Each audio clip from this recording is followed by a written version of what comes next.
Hello, and welcome to this week's episode of Conversations on Conversations, where each week we explore a topic to help us have more meaningful conversations with ourselves and with others. I'm your host, Sarah Noll Wilson, and joining me today is a new and soon-to-be dear friend. I'm just declaring it. I'm putting it out into the universe, Lou Diamond. Let me talk a little bit about Lou, and then I'll bring him on to the show. Lou Diamond is a sales and leadership consultant, award-winning podcaster with over 850 episodes published to date. I mean, just big applause to that. He is a 2-time best-selling author and a professional speaker. Lou has made it his life's work to empower people to connect, engage, and win in their business and their lives. His innovative connecting tactics have helped him help hundreds of companies across the globe explode their sales, retain their clients, and build a thriving culture. His best-selling book and popular keynote, Speak Easy, is helping people connect with every conversation. You can already understand why he and I like each other, connect, and why we're having him on the show. His boundless energy, in honor of you today, I was using my Flash mug. Really? It was like, he's got, this boundless energy. So I Flash, went with a theme. And motivation inspires audiences to feel they can conquer the world and make tons of great new connections doing it. Welcome to the show, Lou. Oh, I'm so excited to be here. When I learned what Sarah's show was called, I remember just going, well, I got to be on that one because we're going to have a good conversation. And we had a great one when you came on my show, Thrive Loud. And just one clarification, yes, there's 850 published episodes plus at whatever it is on Thrive Loud, but that's just one podcast that I've done. There are numerous other programs that I've had. It's in the 1200s of all the episodes that I've either produced, ran for a while, still exist out there in the pod sphere or whatever it might be. So yeah, I've had a lot of conversations. You have had a lot of conversations, and it is a huge accomplishment for those of you who are listening who may not pay attention to the podcast world. What is it? Most shows, the majority of shows, don't make it past episode 6 or 7. Yeah, I believe the old something stat, like that. Yeah, it used to be that the average number of episodes that before a show pod faded, which is actually a term, where people got to episode 7 and then just stopped. And that also is because a lot of podcast shows might be like mini series and, like a couple of 3 episodes in this. So the average got to where it is. But yeah, you're right. You got to you have to have conviction, you have to love it. And maybe more notably, you have to have a little craziness to continue to do this show as much as we do. But I do love it. I love the forum. And maybe more notably, it also helped to set the stage for what I do in my business. And I didn't even know it was happening. I didn't even know that was the case as I was doing the show, and realized how important it was into all the different aspects of what I do each and every day. I love that lead in. And before I have a question, I have one question for that, but I want to start with, what else do you want us to know about you? I mean, when I was on your show, we were talking about, accordions and all of that, but what else other than your formal bio would you want us to know about? I guess, the fun stuff. Look, first and foremost, I am a husband and a dad. I've got 2 incredible kids who are both in their 20s now, which is kind of crazy. One is already in the working world. The other is enjoying Europe on semester abroad. How can I come back in life as my children? Obviously. And I love my wife, who we've been married to. It'll be up to 25 years. Wow. And my immediate family. I'm very fortunate to have both my parents and my in-laws still around, and my siblings and brother-in-laws and all that stuff are all very important into my life. And that's where everything with me starts. And it's made me who I am. And maybe one click away from that are all the incredible connections that I've had throughout my life that I still hold near and dear to my heart, and actively work on making sure I keep those connections going. I'm a not so great golfer. I love sports. I am basically this new transitional person, half in New York, half in Florida, mostly because, and I know you come from Iowa, I'm done with winter, Sarah. Yeah, I've just had it. So yeah. And I love the movies. What's your favorite? That's what's one of your favorite? That's a hard question. Yeah. Right? Because it's it depends on the mood. Yeah. I also ask that question, what's one of your all-time favorite movies, and they all fall into different categories. Rocky is probably, and the whole series of Rocky is probably the one, because my business is called Thrive, and I'm all about moving onward and upward. And the message of that incredible fictional character, whether you like boxing or not, that's irrelevant. It's the motivation of what that movie and that character is all about. That, it doesn't matter how hard you get hit in life. It's getting hit hard and then getting up and keep moving forward, which is what living is all about, and what winning is all about. So that movie is just ever since I was a kid, I've always loved it. And obviously it's a great, underdog story. And there are other ones, like I just recently rewatched the original Top Gun after seeing the new Top Gun. And I remembered I almost knew every line to that movie. So there's comedies and all that stuff that I do love. Shawshank Redemption is another incredible one. Yes. So anyway, I've got a bunch, but Rocky was always one of the top ones for me. I love that. I'm not surprised. It was interesting hearing your response to Say More About You, and that you first went to all of your relationships. Yeah. That didn't surprise me. And you started to go into this, but I would love to hear more. One of the things you and I have bonded over, and just a little backstory on how we got connected, because I think it's a beautiful story of relationships and connection. I was working with a friend and client and colleague of yours, Ed McGreen, and afterwards he connected. He was like, "Hey, I think I met the female version of you." It is true. Shout out to Ed, who's a wonderful soul and a good friend. And Ed's a perfect example of someone now I've been friends with. It's actually kind of scary. It's over 15 years, I guess, since, maybe even longer than that we've either been doing business together in different roles for both of us and maintaining that relationship and the connection. I had the great fortune of doing a lot of the work that I do in helping people connect, engage, and win with one of his organizations, which was awesome. And we got closer that way. And that's obviously indirectly how we got connected. And I always state this, that, and this, I guess, will be a good lead in, if you don't mind me front running this, because here it is. And it's a question that I asked many people, and I asked myself, where does every connection in our lives begin? And you and I figured it out. You just double clicked it straight down. It begins with a great conversation. And that's what your listeners love. And that's what makes this show so engaging. And that's what makes most of the conversations we have in our lives so important. We remember them. We feel a certain way. We react a certain way. The ability, it is such an important part of what makes us human, is to find that connection. And it all starts with that really good conversation. And the question that I hit myself with was, a lot of people tell me that they don't connect with every conversation. They don't make those connections. They don't land on it. You don't close the sale. You don't make the first date into a second date. You don't really grow the relationship in a way that you want. You fail to make the connection. But what if you did? Yeah. What if you could connect with every single conversation you had? What power would there be in that? What is it that you need to do or say or act about so that when you enter into conversation, you can? And this spoiler alert, that's what led to me writing the book. Wait. Let's do a double. For those of you listening, we're both slowly raising up his book, Speakeasy. Yes. Speakeasy. And this was the formulation of not only being a podcast host, where I learned a tremendous amount of lessons from being a great interviewer and podcaster and conversationalist over the years, but I also recognized that there were certain things that you needed to do to make yourself more likable, more connectable, more adaptable, more enjoyable to engage in a conversation with.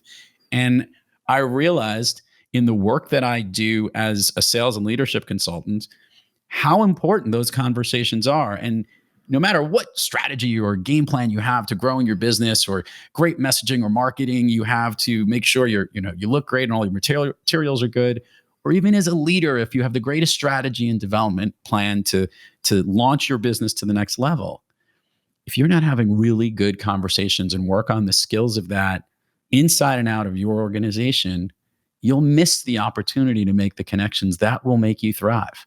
Yeah. And I just wanted to share that gift with everyone.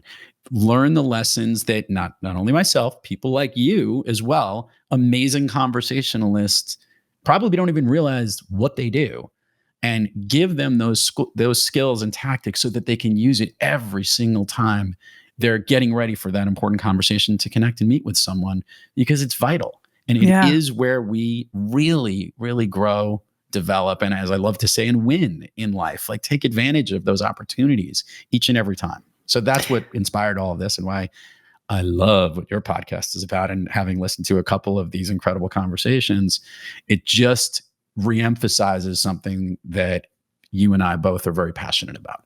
Yeah. We, in our work, and just in how I try to show up, right? It's the idea that our success personally, professionally, whatever that looks like to you, right? Kind of similar with you. Winning for some people might be landing the sale. Winning for other people might be having the relationship that they want with their, romantic partner. The winning might look like something else. And that it really does come down to conversations. And it isn't always something we're taught, it's whether that's we are raised to be quiet, raised to be, or maybe you're navigating some social anxiety, and even just how do we get into this?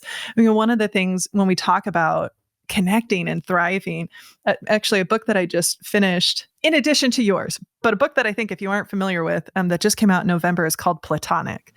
And it's about the power of friendships. Mm-hmm. And some of the studies that Dr. Marissa Franco quotes in that is the fact that out of 106 of the factors that they know contribute to depression, having someone with whom that you can confide in is one of the most important. And then just the fact that, like, biologically, and this is something I know you talk about and are passionate about, biologically we need these connections. Yeah. And I think it's so easy to take them for granted, or it's easy to not be intentional about them. Like you were saying, you work really hard to stay connected and intentional about those relationships that you build. One of the things that I appreciated about something that you wrote in your book that was one of my highlight moments was the idea that there isn't a minimum amount of time to build a connection. And I think that's something that is really resonant for me. And even if that connection is meant to be temporary, right? It's the person at Target that you're, going through the line and you're just having a moment. And so I'm curious to have you, from your experience, what are some of the most common either limiting beliefs or traps or things that get in our way of showing up? And we could probably look at this through the lens of, okay, sales, right? Yeah. You're getting too focused on selling, not enough focus on connecting.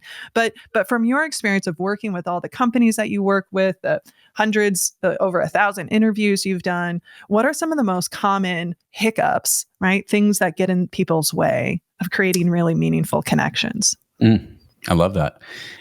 I would start with the biggest hurdle, and for some reason people do this, is that they believe that they're not able to have the conversation they need to have when they want to.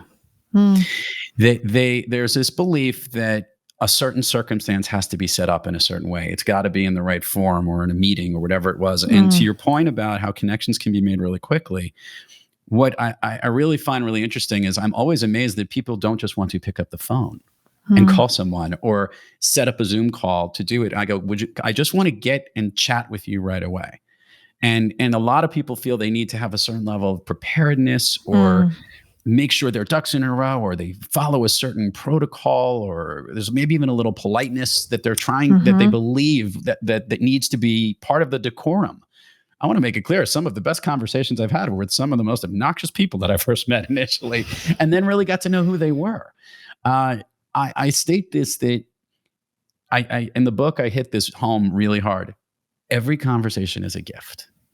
Every chance we have to connect with another human being on this planet is something so special that we should not waste a minute of our time to feel that things need to ferment or grow in a certain way to have that conversation, jump to it and start having the conversation yesterday is what I love to tell clients and specifically sales folks. And so to me, I don't understand the limiting belief that people don't underestimate how just initiating the conversation will get the ball rolling. I joke about it. One of the things that we learned from doing the podcast, and it's really good to be a podcast host and being the interviewer, if you would, in the seat that you're sitting in, you get a chance to mull and listen when somebody gets going. So the power of asking a really great question just to start a conversation, not just how are you, more along the lines of, what's getting your goat these days? What's the biggest challenge you're facing? What's the toughest conversation you're having today? What's the most difficult conversation you're having?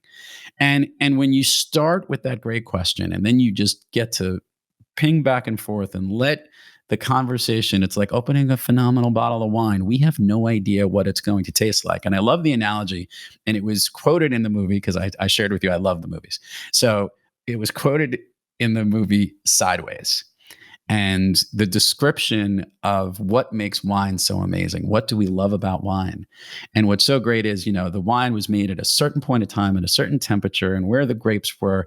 And at the moment that we open, there is only that unique moment that we open up that's what makes you appreciate in the moment of how great that wine is.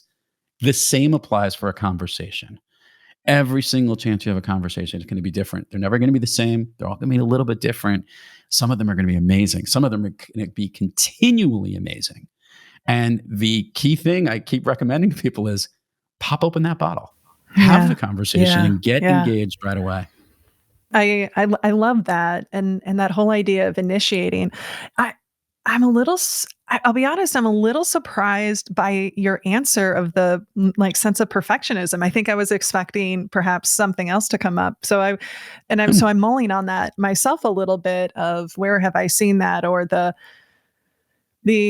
rules we place on what relationships should look like, what they can look like, whether that's rules of roles, whether that's gender, whether that's dynamics, all of that plays into it. And, and that's something that I'm very much learning is making that choice, making that intentional choice. And, it's funny, I was reflecting a little bit on, I was very fortunate growing up. My dad is he knows everyone's life story. And sometimes you're like, Dad, they just want our burger order. We don't need to, But the thing that I appreciate about him now is that any person he meets is, for him, it's exactly what you're talking about. And so even when he's outside working, he has all these beautiful humans that are walking down, and he'll say hi and how's your, parents, or whatever the case might be.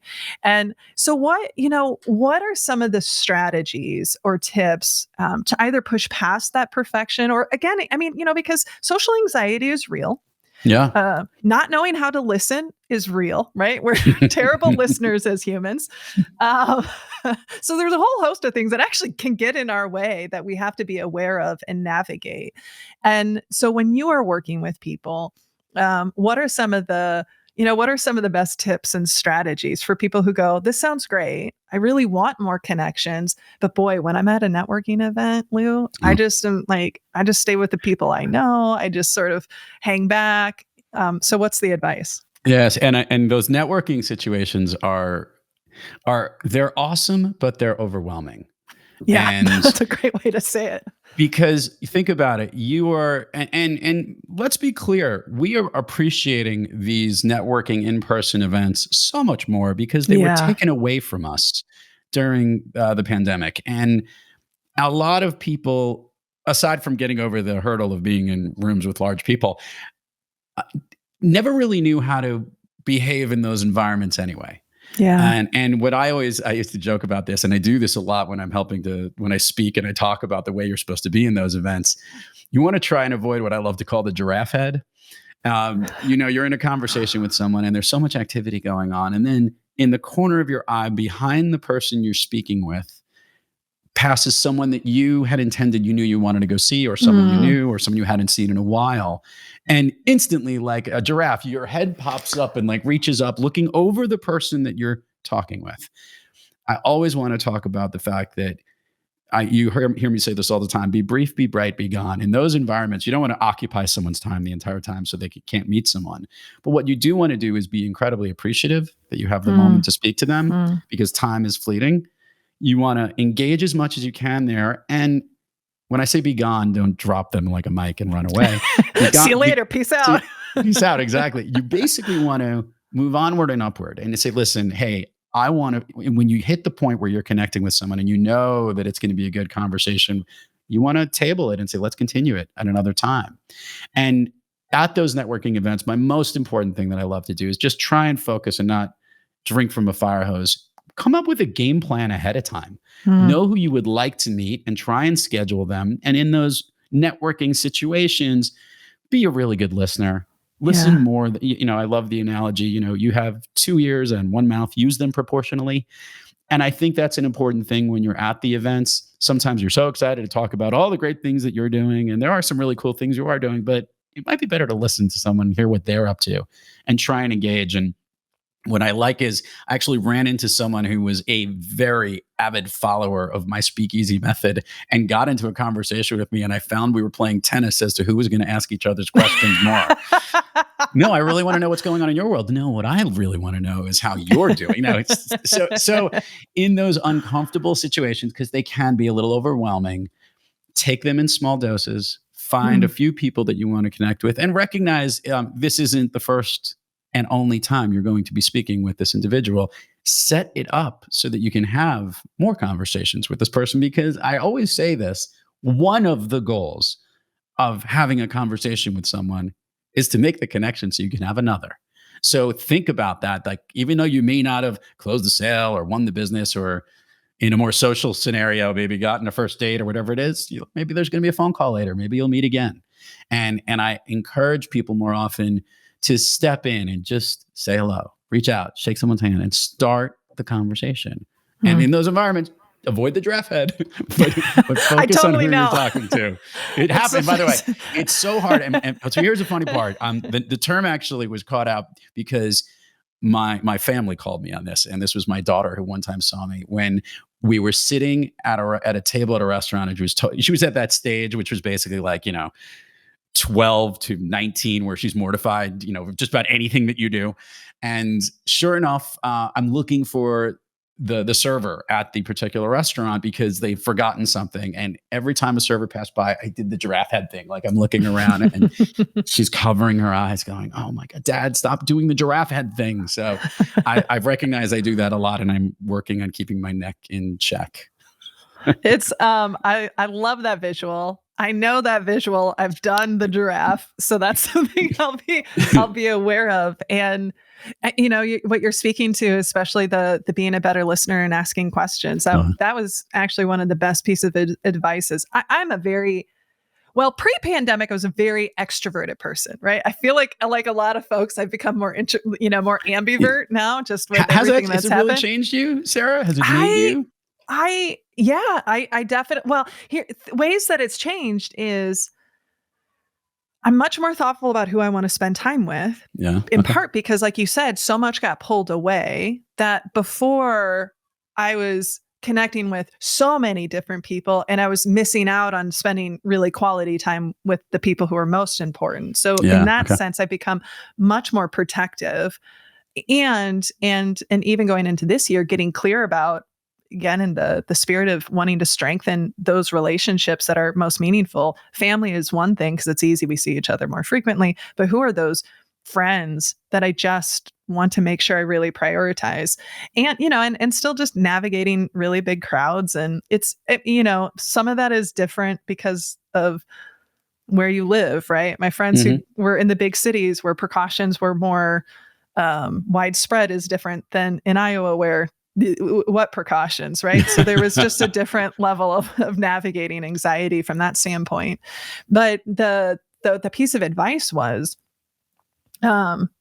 just become really curious, learn as much as you can about the people. And, and I know for me personally, I get turned off when I'm literally we've just introduced names and here's my card. I'm like, whoa, we haven't even had a first date yet. I'm ready for that. And so I love that advice you have of the moving onward and upward, and how to not just take that as a moment, but as an opportunity to then connect to what else might happen, what else could be possible. Something you said that I want to go back to, and this is something you talk about in your book, and I love the story of how you set this up. So I'll give you just a teaser of what I want you to talk about here in the moment, is Sure. the sound check. Hmm. And it's such a great story about how you get to that moment, because I think that's another thing that we don't think about doing. We don't realize how valuable it can be to either rehearse or anticipate or think about, even if it is just what are a couple questions I want to have in my back pocket when I go to this event, so I can feel more comfortable in the world of theater. We had a phrase that has always stuck with me, which was have the discipline to learn the lines and the faith to forget them, meaning Oh, do the yeah. work and then just be present with them. So I would love to have you recount, if you will, the I story, assume the story at sting. Sting. Yeah, yeah. Yeah. It's It's such a one. great, I loved how you set up to that moment of, and this is why sound checks are important. Yeah, and so for the listeners, this goes way back. I can't believe I'm saying this. This was in late '99 and 2000. It actually was 2000, which was Sting, formerly from the Police, and had his new album at the time, which was called Brand New Day. And the company I was working for at the time, we actually were the digital sponsor, partnered up with the no longer now part of HP, but it was Compaq Computer at the time. Mm. And with that incredible sponsorship, this was Compaq was the account that I oversaw and managed. And this particular project was to literally tour around with Sting. It was one of the first streaming recorded concerts online. It was kind of cool. Like we had all these different sessions. So I got to not only see that there was video and capturing of, to promote the event, which was a great opportunity, showing Compaq as a forefront leader in this, from somebody whose album was It's a Brand New Day in the new millennia. And in the process, I got to go around to many of the concerts and got to hear sound checks and preparation, and learn so much from the soundboard. For those who've ever been to a huge concert, the next time you go, just look down on the floor, specifically at one of those big stadium concerts, and look at the biggest piece of electronic machinery you're ever going to see. And it's the soundboard for the performer. Now, what I had always thought was that when they do a full rehearsal, by the way, before a show, and a lot of great musicians, they'll run through the entire set. They'll know the songs they're going to play, the transitions they want to do. I used to think that the rehearsal was for the musicians. What I didn't understand was that every single venue, arena, and place that you go to has its own unique way that the sound resonates within that particular venue to the audience. The listening experience is different each time. So the sound check is not only as much for the band to practice, but it's also really for the best quality listening experience that you can have. And it was eye-opening to me, Sarah, because I thought about the fact of all that preparation ahead of every conversation and knowing how your message is going to resonate with who you are trying to connect with. How important that is. How you say what I call your team, which is, tell me about yourself. And that familiarity of, not going into long-winded ways when say, so tell me, what do you do? People don't want to hear, well, I'm the executive vice president of such and such a company, and I've worked here for this long. No, they want to know who you are and what you do. And I love, you heard it in your opening. I'm basically empowering people to connect, engage, and win through every conversation they have. And that's something that always goes, well, please tell me more. What does that mean? And that's the type of reaction that you want your audience, your listening audience, when you are having that conversation. When you talk about your business and your company and what it does, make sure it's clear, concise, and to the point. Make sure that all the things that you say, you can practice these things ahead of time and rehearse them just like great performers on stage do. And to your point about being in the moment, it's not going to come out scripted.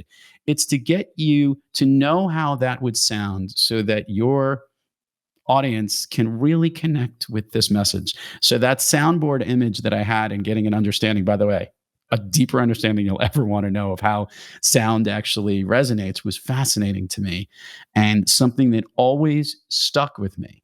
That, and on that tour, just to be clear, I was known as, the company I worked for was called Organic. And in his lovely British accent at the time, Sting knew me as the organic guy. He could never remember my name, Lou. And he literally would walk off the stage and, oh, the organic guy, go get him. And there I was, being running around. So with Sting. So those are the two things that resonated most with me. But I'm very glad it resonated with you, the importance of the sound check.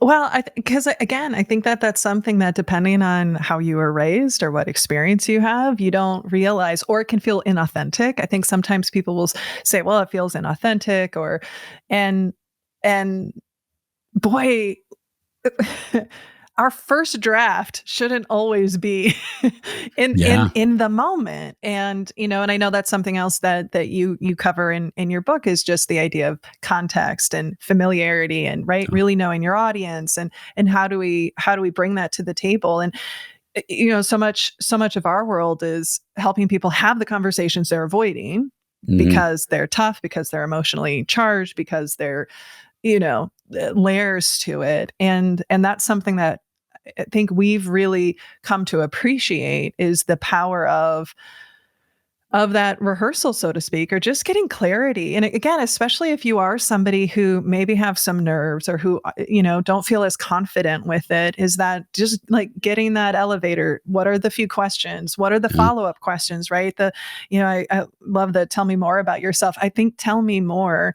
is probably one of the most powerful 3 words we can use, whether that's a leader talking to a team member, whether that's a partner talking to their, to their spouse, whether that's just meeting somebody and saying, well, tell me more about that.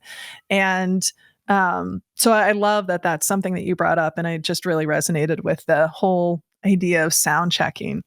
Yeah. One thing I was curious, because, a fair amount of our audience who's listening right now, hi everyone, are people who are in formal leadership roles, or whether that's from an HR perspective, from leading a team. And I'm curious to know, one of the things that we've observed as more companies have moved remote or hybrid, so I want to make this shift a little bit, because I'm curious to get your perspective on it, is that what we have observed is an increase of conversations being much more transactional, right? Very task focused, because we don't have those moments in between the meetings, walking, seeing each other in the cafeteria. And similar to what you were talking about, like, we weren't great at some of this before the pandemic. And I totally agree. We weren't great at it before. We just had way more opportunities to interact with each other. So I'm curious to know what are the things you're observing in the clients that you're working with, and how does that change or shift strategies? Because it's always interesting when people go, it's just, you just can't build relationships virtually. And I was like, well, literally my closest friend that I have right now, I've never met in person. Yeah. You and I have never met. That's true. And we have a level of intimacy and friendship over just a few conversations. I mean, there's a level of safety that we've already built in a very short amount of time. So I'm just going to put it more broadly. Just what are your thoughts, related to how do we transition, and what are some of the things we need to be thinking about?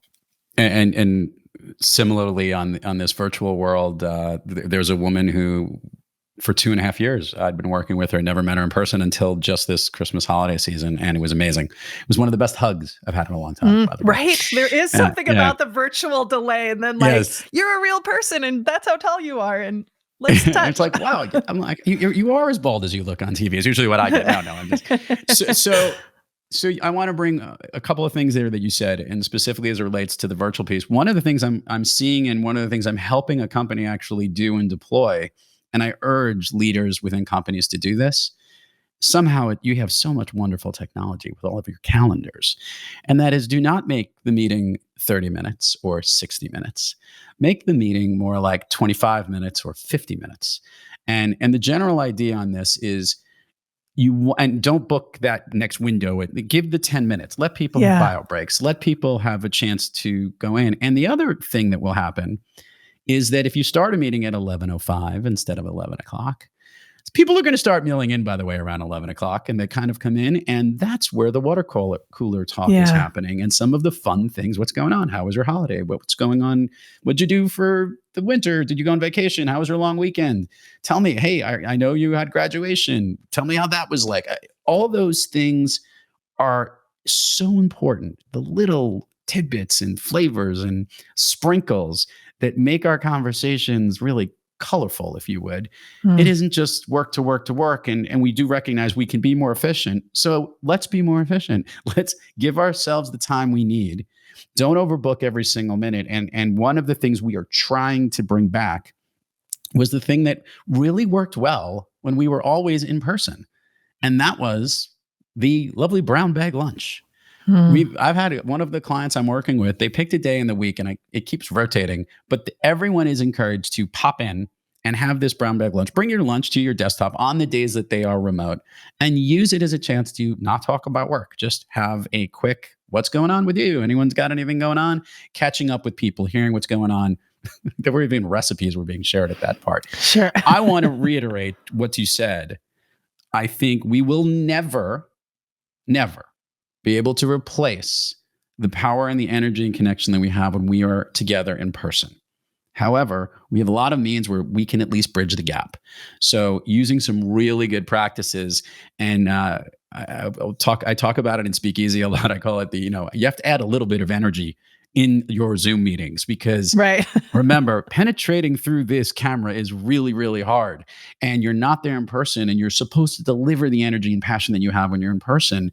And it's hard to do. So you want to maximize that opportunity and give that extra jolt of energy in there. So bring those ingredients to every conversation you have in the virtual land. And in the hybrid world, look, there are certain things that need to be done in person, and there are certain things that don't.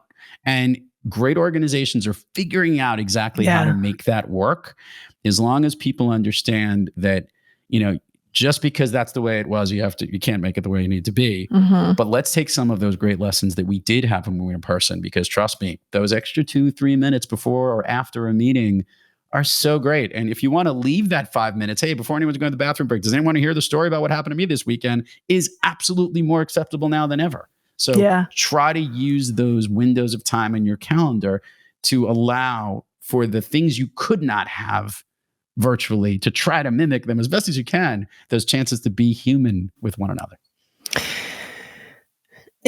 Say that again, just like slowly and thoughtfully for everyone in the back. In the back, try to be human with one another more often. And if there was one thing that I recognized when it came to all the messages I deliver in Speakeasy and even in the podcast interviews, I always want to tap into the humanity of who we're trying to speak with.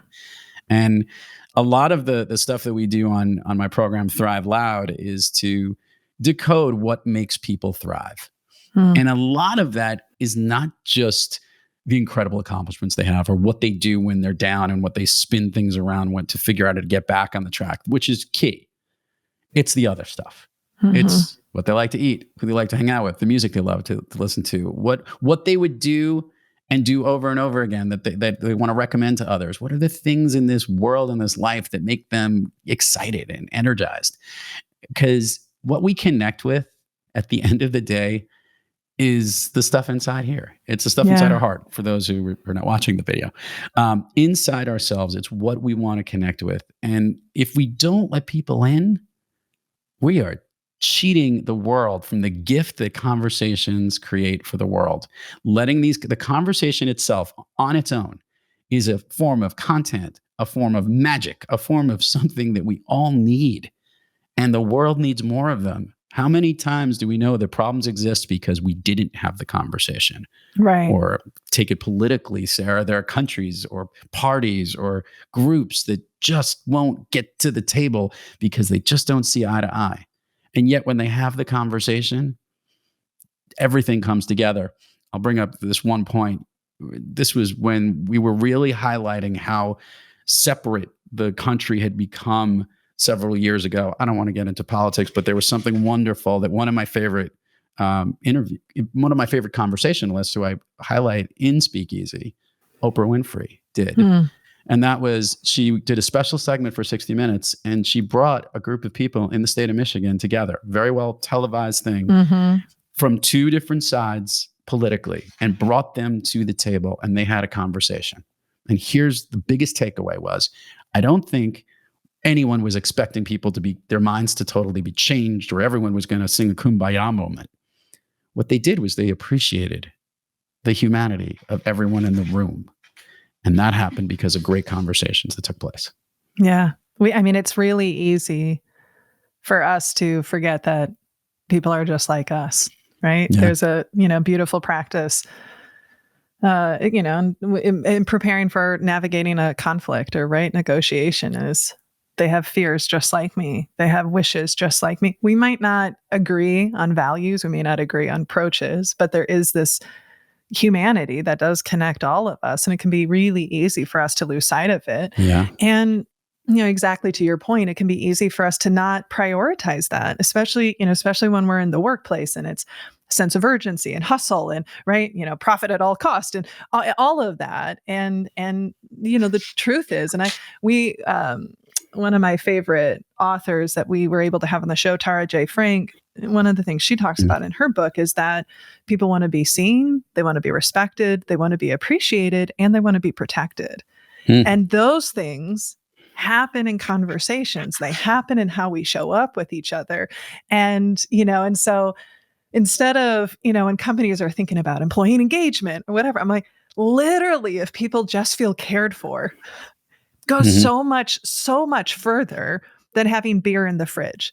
It just like there is, again, and the point you made, I think, is it's bears repeating, that early in our conversation is that, and a lot of that got taken away from us, and we're craving it even more and figuring out, dancing with each other again. And there is something that is really special when we do get to be in person. There is something that is different. And so how do we lean into that and savor that and again do it much more intentionally? I think that's the one of the things that I'm definitely holding on to from our time, and some of the other things that I've been reflecting on is just, it does take intentionality. It can't be left to default.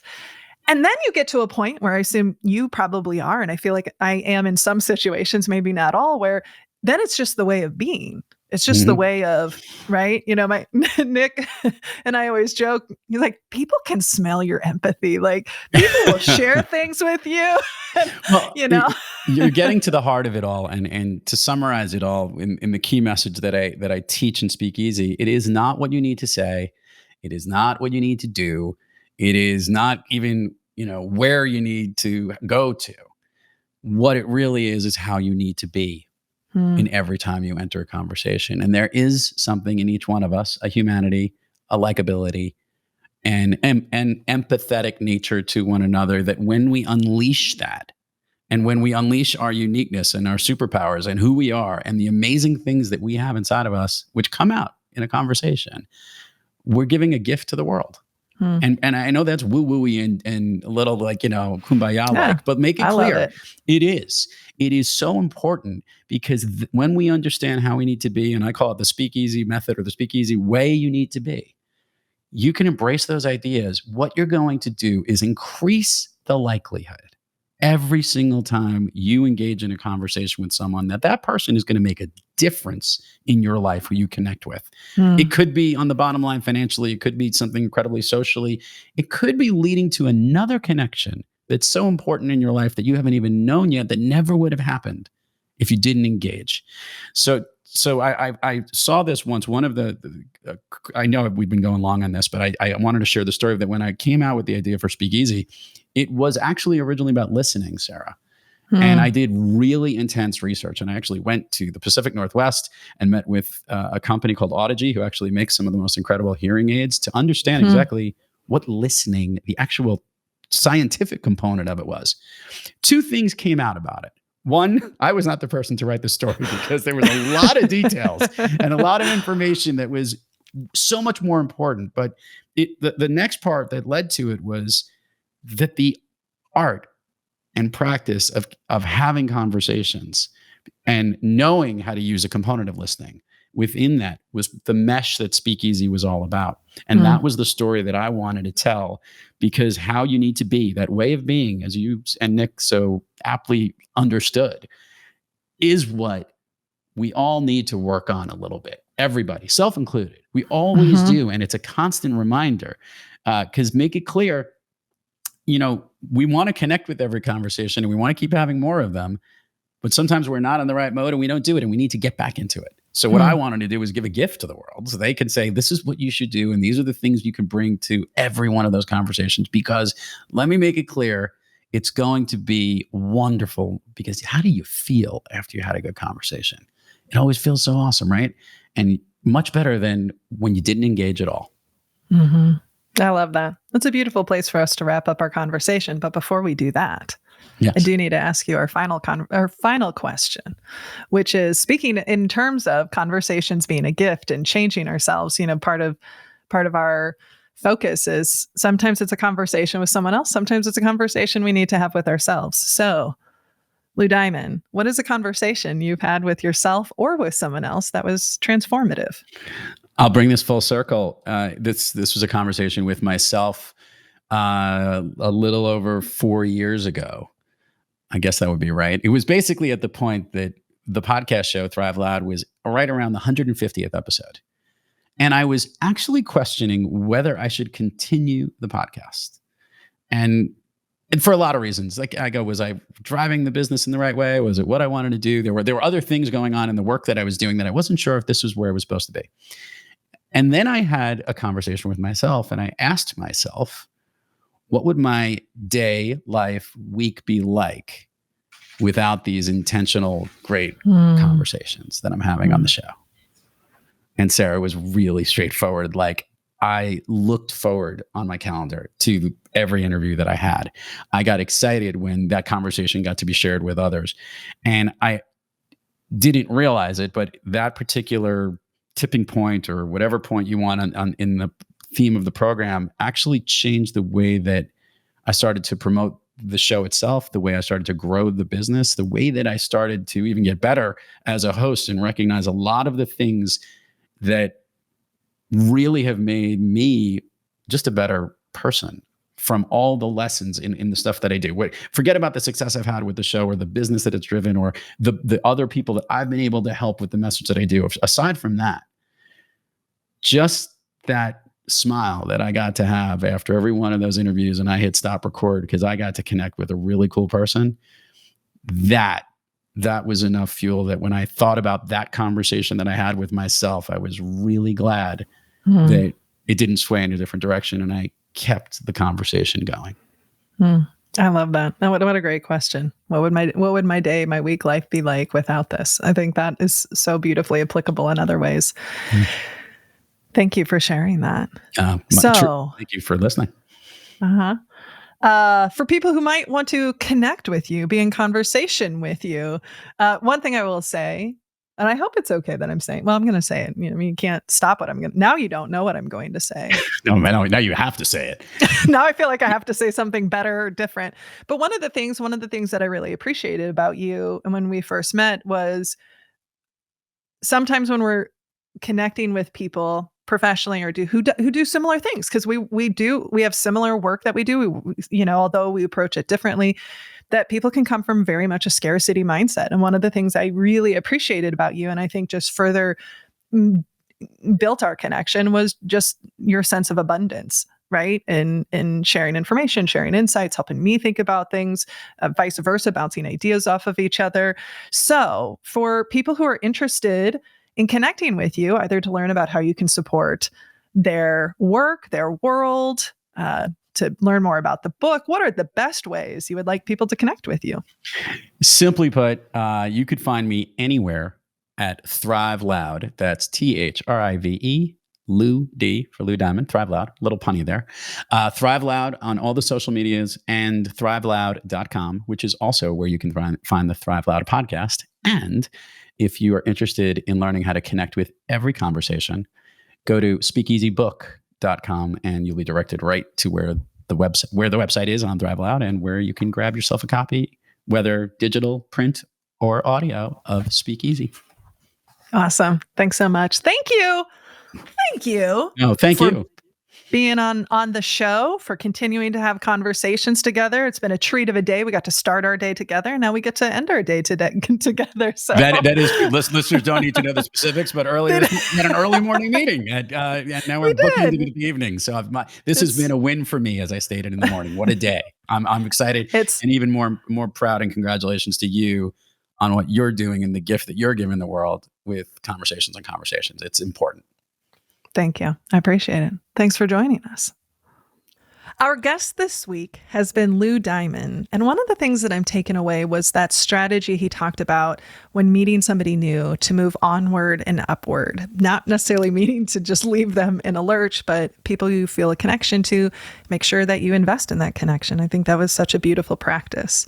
And we want to hear from you. Let us know what resonated or pushed you or stretched you in this conversation. You can always send us messages at podcast@sarahnollwilson.com, or you can find me on social media where all of my DMs are always open.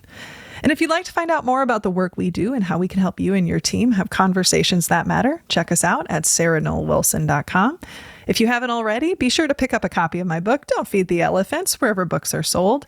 And if you'd like to support the show, please consider becoming a patron. You can do this by going to patreon.com/conversations on conversations, where your financial support will not only support the incredible team that makes this happen, you also get access to some pretty cool swag.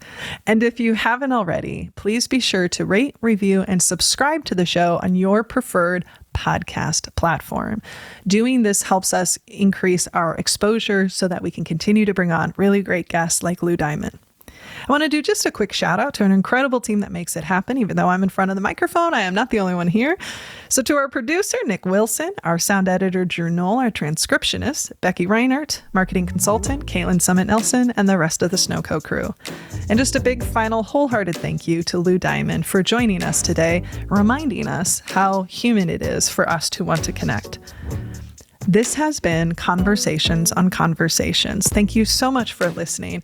And remember, when we can change the conversations we have with ourselves and others, we can change the world. So please be sure to rest, rehydrate, and we will see you again next week.